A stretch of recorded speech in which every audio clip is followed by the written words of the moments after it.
Hello and welcome back to INMR, where in today's podcast I'm going to be explaining why Ethan Nwaneri is ready for the Arsenal first team. Ethan Nwaneri burst onto the scene as one of Arsenal's youngest ever debutants, making headlines when he appeared for the first team at just 15 years old during the 22-23 Premier League season. This made him the youngest player in Premier League history at the time of his debut. In this podcast though, it's all about the Carabao Cup, where last week he scored 2 goals in Arsenal's 5-1 win over Bolton.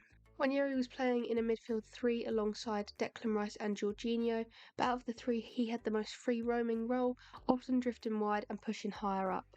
As you can see here, this roaming role is very apparent as Declan Rice and Jorginho are quite close, but Nwaneri has drifted wide to cause issues in the box. He did this all game, popping up in the box late unmarked, and in this move you can see Rice laying it off to Raheem Sterling. Nwaneri makes the late run towards the penalty spot in case Sterling crosses.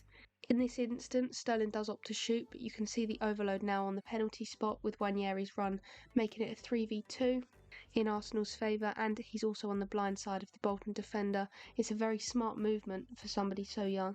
He drifted out again, slightly wide here, keeping his distance from Bolton's number 22, Kyle Dempsey, who's supposed to be marking him.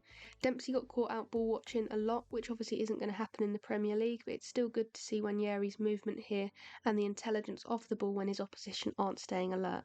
So the ball's played down the left-hand side, and as soon as that happens, Nwaneri begins his run from deep. Dempsey's totally caught out, still ball watching with no idea where Nwaneri is, leaving it to the left centre-back who is supposed to be doubling up on Gabriel Jesus. He makes a brilliant run, getting ahead of everyone before Sterling plays the ball in and scores what appears to be a simple finish. But as we've broken down the build-up, you can see there's a lot that he's had to process before making the movement from deep all the way to the 6-yard box before scoring. I can't say it enough, but this is shocking from Kyle Dempsey. Just look how far away he is from all the action. At the end of the day, Nwaneri was playing as an 8. So that is his player. So he's put his teammates in a tricky situation there, but Nwaneri did brilliant to take advantage of that. Despite the weaker opposition, it doesn't take anything away from Nwaneri, who marked his first Arsenal start with a goal to put Arsenal 2-0 up. One of my favourite things about Nwaneri is his decision making. In the instance I just showed, he's bombing into the box, but there are examples of where he knows when to hold his position and offer support from the edge of the box. In this example, just before Saka sets up Havertz to score, you can see Nwaneri making himself available. There were senior players rushing into the box, desperately trying to get on the score sheet, but Nwaneri held back on a few occasions to offer a different dimension to Arsenal's attack.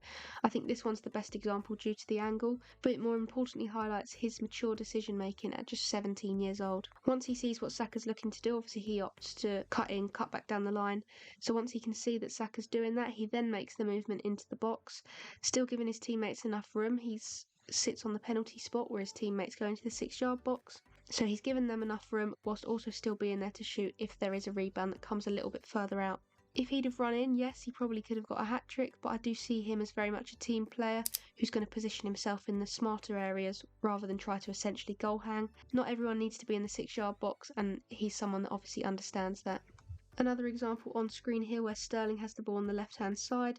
Nwaneri can see Saka and Jesus running into the 6-yard box, with once again Kyle Dempsey ball watching and following that pair. Nwaneri therefore decides to hold back and stay on the penalty spot to give himself and teammates space. The 6-yard box would be overcrowded with him in there, so he sits on the penalty spot, ready for any knockdowns or poor clearances to capitalise on. In this instance, Saka chose to knock it down for Jesus, but the idea was there again from Nwaneri, which is really positive to see. The final example of him not heading into the box for the sake of it is Declan Rice's goal.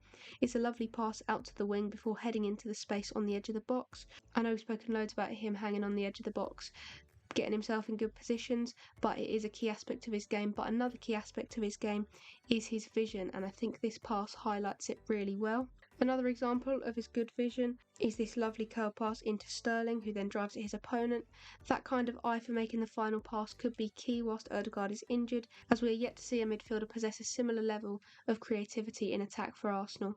I'm not saying he's going to be playing against the likes of Liverpool, Man United, City when the next game comes around, but maybe games like the Leicester one, where Arsenal are expected to dominate, he could do really well there.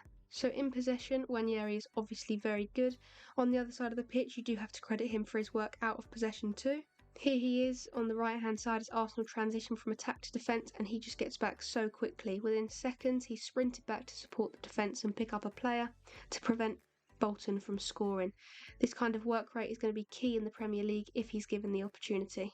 Another example of his off-the-ball ability is actually his second goal. Nwaneri is bought into Arteta's pressing system and it paid off massively here. You can see him here on the far side staying close to his marker whilst watching the player on the ball, looking out for any pressing triggers.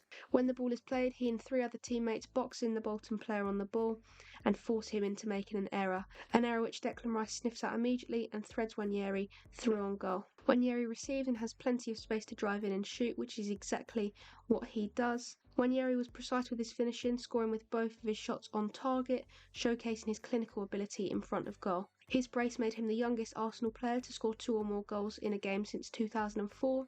Nwaneri's contributions in the final third were pivotal. His XG was 0.67 and was second to only Sterling, reflecting his efficiency. Ethan Nwaneri's standout performance solidified his potential as one of the club's brightest young stars.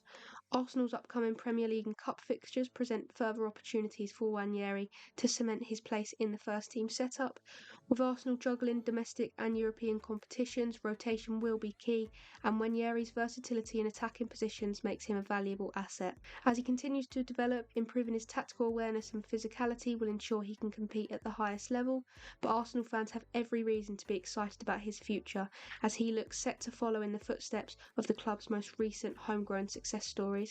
That is where I'm going to end today's podcast, but there are plenty of others you can go and listen to. For extra content, be sure to check out my website, that's inmrfootball.co.uk. On there you can find match reports, live blogs, club updates and so much more. And if that's not enough, INMR is also on Instagram and X, so you can follow me on both of those platforms for more daily football updates. Thank you very much for listening, and I will see you in the next one.